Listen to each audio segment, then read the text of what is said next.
You know the cool effect where camera first moves fast and then slows down? This is called a speed ramp, and here's my first attempt.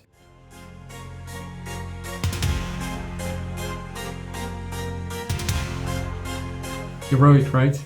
And this is how it looked from outside.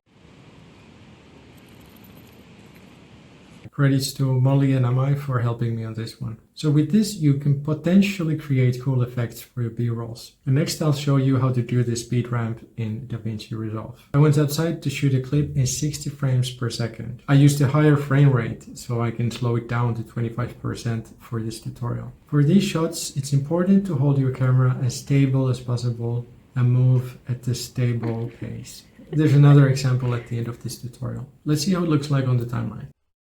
Now I'll right click on the clip, select real-time controls to see these blue arrows, and then move the playhead to the moment where I want to slow the footage down. Click on the drop down and select add speed point, then move forward and set the end point. To speed up the start and the end, you can grab the corners and pull it in to see the percentage rise.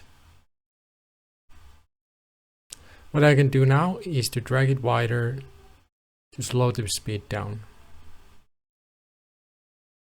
One more step to make this work. Let's right click on the clip and open the real-time curve and select real-time speed from the drop-down menu. Now we want to change this square wave look into a smooth curve to have a speed ramp, not a speed jump. Select the points and simply click on the Bezier curve symbol to see these handles. Grab them to make the ramp longer or shorter.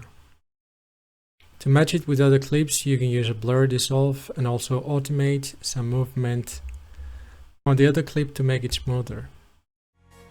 Please like and subscribe if you want more videos like this, and watch the next tutorial here.